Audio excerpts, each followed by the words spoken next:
ये पर्शियन साम्राज्य की इतिहास क्या है? कब से मौजूद हैं वो इस ज़मीं पर? किन पर्सन्स की बात कर रहे हैं आप? ये जमी कभी उनके थे ही नहीं। ये लाशें, ये लहू की नदियां, यहाँ के इतिहास की पहचान नहीं है।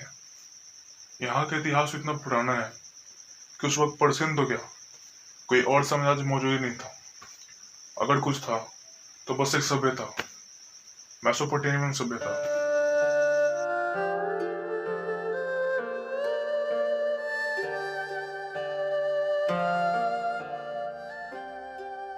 मेसोपोटामिया मानव जाति की पहली सभ्यता थी।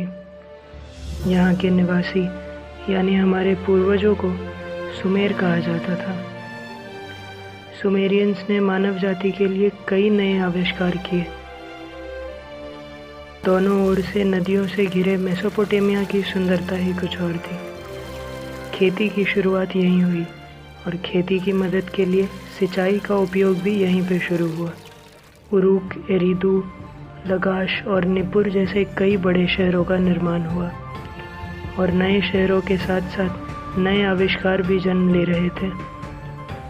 नए आविष्कारों में सबसे पहले लेखन का निर्माण हुआ, पर यह कोई मामूली लेखन नहीं था। इन्हें चित्रीय आरेख के नाम से जाना जाता था। इसमें अनेक चित्रों की मदद से बातें होती थी। जिन पहियों पर आज ये रथ चल रहे हैं उसका खोज भी हमारे पूर्वजों ने ही किया था। बड़े बड़े शहरों के बीच जिगुरत नाम की इमारतें बनाई गई। इन इमारतों में सुमेरियंस अपनी देवी देवताओं की पूजा किया करते थे। लेकिन जहाँ एक तरफ मेसोपोटामिया का रंग रूप निखरते जा रहा था, वहीं दूसरी तरफ नए दुश्मन उभर रहे थे और सबकी नज़र मेसोपोटामिया पर ही टिकी हुई थी। धीरे धीरे माहौल बदलता जा रहा था।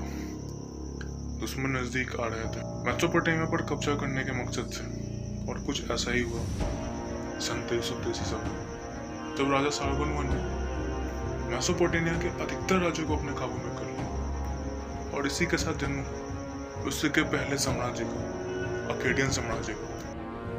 राजा हमराबी ने बेबीलोन जीत लिया और साथ ही पूरे मेसोपोटामिया पर कब्जा कर नई साम्राज्य को जन्म दिया, जिसका नाम था बेबीलोनिया, जो मेसोपोटामिया एक सहज, सरल और सुंदर सभ्यता के रूप में जाना जाता था। अब एक युद्ध क्षेत्र बन चुका था। 1750 ईसा पूर्व में बेबीलोनियन साम्राज्य के राजा हमूरबी का निधन हुआ और फिर शुरू हुआ राजनीति और युद्ध का वो सिलसिला जिसने पूरे मेसोपोटामियन सभ्यता की सारी निशानियां मिटा दी। सबसे पहले असाइरियन साम्राज्य ने बेबीलोन पे कब्जा किया और राजा तिग्लत पिलेसर ने इस साम्राज्य को नई ऊंचाइयों तक पहुंचाया। इसके बाद राजा सार्गन II ने इस साम्राज्य को और आगे बढ़ाया। धीरे धीरे कुछ और राजाओं के जाने के बाद यहाँ कदम रखा साइरस द ग्रेट ने। बेबीलोन को अपने कब्जे में करके साइरस ने पूरे मेसोपोटामियन सभ्यता को पर्शियन साम्राज्य के रूप में बदल दिया। साइरस के बाद कुछ और राजाओं ने पर्शियन साम्राज्य को आगे बढ़ाया। अब तक तो लोग भूल गए थे कि ये कभी मेसोपोटामियन सभ्यता हुआ करती थी और सब इसे पर्शियन साम्राज्य का हिस्सा ही समझ बैठे थे।